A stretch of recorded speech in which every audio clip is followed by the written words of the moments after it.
Halo, hari ini kita langsung menyelami sebuah artikel menarik nih tentang Masjid Agung Sang Cipta Rasa di Cirebon. Iya, halo? Sumber ini kayaknya ngungkap banyak lapisan ya soal sejarahnya, arsitektur yang unik itu, dan filosofi di baliknya. Ini kan salah satu masjid paling bersejarah ya di Indonesia. Betul sekali. Nah, misi kita kali ini kita coba gali deh intisarinya. Terutama soal pembangunannya, yang katanya itu cerminan semangat kebersamaan, perpaduan budaya. Keren banget kayaknya. Mari kita bedah bareng-bareng ya. Iya, betul. Sumber ini memang nunjukin gimana sebuah bangunan itu bisa lebih dari sekedar tempat ibadah ya. Dia tuh kayak, rekaman fisik gitu loh. Rekaman sejarah, terus kolaborasi tokoh-tokoh besar zaman itu, sama pertemuan berbagai budaya yang harmonis gitu. Ini cerita soal persatuan yang kelihatan dalam bentuk batu dan kayu. Oke, kita mulai dari lokasinya dulu kali ya. Ini kan strategis banget ya, di Kompleks Keraton Kasepuhan Cirebon. Betul. Sumber kita nyebut ada beberapa nama loh buat masjid ini.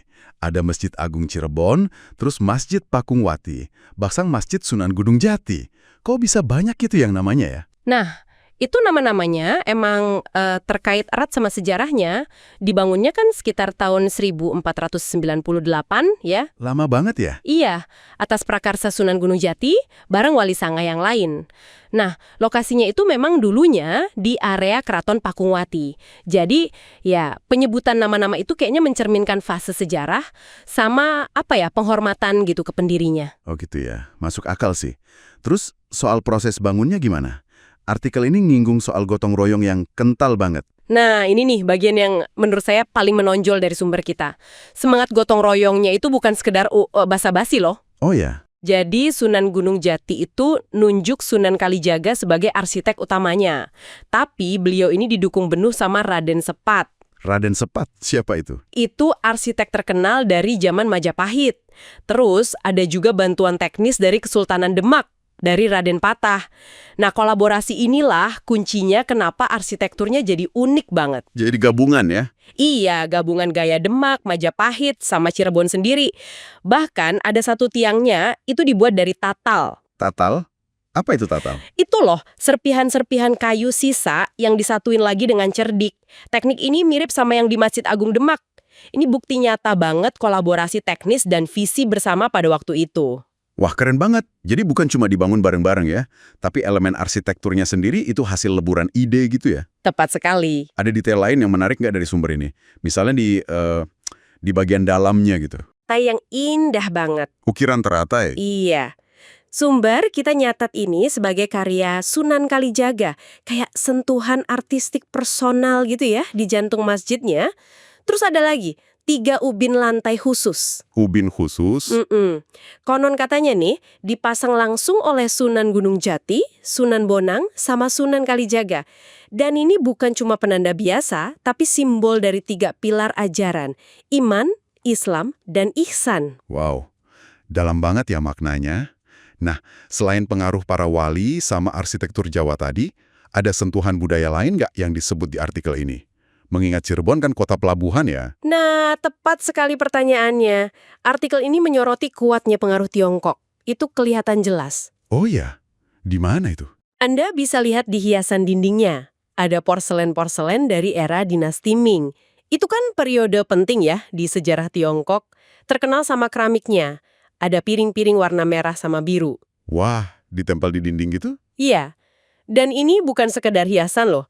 Ini kayak menegaskan posisi Cirebon dulu sebagai kota kosmopolitan, tempat bertemunya banyak bangsa.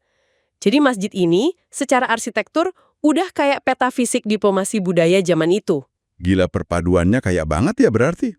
Terus ada fitur unik lain nggak yang cuma ada di masjid ini menurut artikelnya? Ada beberapa. Salah satunya itu jumlah pintunya. Ada 9 pintu masuk. 9? Kenapa 9? Itu melambangkan Wali Sanga. Nah, yang bikin khas lagi, pintu-pintunya ini sengaja dibuat rendah, pendek gitu. Oh iya, kenapa dibuat pendek? Filosofinya itu dalam, siapapun yang masuk harus nunduk. Sebagai simbol kerendahan hati dan ya penghormatan gitu saat memasuki rumah ibadah. Nunduk sebelum masuk ya? Pengingat fisik yang kuat banget itu. Terus, kalau tradisi yang masih hidup sampai sekarang, ada nggak yang disebut? Ada. Sumber kita nyatet soal tradisi azan pitu. Azan pitu, gimana tuh? Jadi setiap Jumat, azannya itu dikumandangkan bareng-bareng, serentak oleh 7 muazin. Semuanya pakai seragam putih-putih. Coba bayangin deh suaranya, pasti menggema dan khas banget ya di dalam masjid itu. Wah, 7 orang azan bareng ya? Pasti merinding sih dengarnya. Iya kan? Terus ada juga beduk kuno. Namanya Sang Guru Mangir atau Kiai Buyut Tesbur Putih. Itu masih dijaga baik-baik. Dan artikelnya juga nyebut soal sumur ya, yang katanya sering jadi perhatian peziarah. Betul-betul. Namanya sumur Zam-Zam atau Banyu Cis. Sebagian masyarakat percaya airnya itu berkhasiat, bisa buat penyembuhan. Oh, kayak air zam-zam di Mekah gitu ya? Mungkin terinspirasi dari sana ya namanya. Uniknya lagi nih, sumur ini nyebutin kalau sumur ini konon katanya dulu dipakai buat nguji kejujuran seseorang.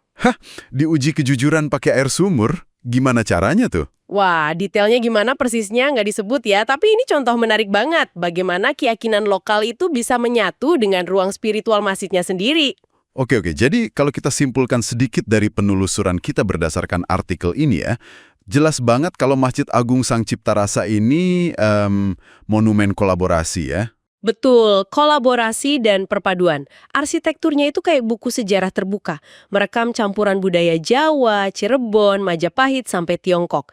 Terus, syarat banget sama simbolisme dan nilai filosofis kayak kerendahan hati tadi. Plus, jadi rumah buat tradisi unik yang sampai sekarang masih hidup. Ya, semoga pembahasan ringkas kita ini bisa ngasih Anda gambaran yang lebih kaya ya, betapa istimewanya Masjid Agung Sang Cipta Rasa ini. Siapa tahu bisa jadi inspirasi Anda buat suatu saat nanti berkunjung langsung, merasakan atmosfernya, merenungkan jejak sejarah dan spiritualitasnya di sana. Nah, sebagai penutup nih, mungkin ada satu hal yang menarik untuk Anda renungkan juga. Apa tuh? Bagaimana kemampuan masjid ini menyatukan begitu banyak elemen arsitektur dan budaya yang beda-beda dalam satu ruang sakral, itu bisa ngasih kita pelajaran ya? Pelajaran tentang apa? Ya, tentang membangun toleransi dan kolaborasi di tengah masyarakat kita yang sekarang ini kan beragam banget. Gimana caranya kita bisa belajar dari masjid ini untuk hidup berdampingan secara harmonis? Mungkin itu pertanyaan yang bisa Anda bawa pulang.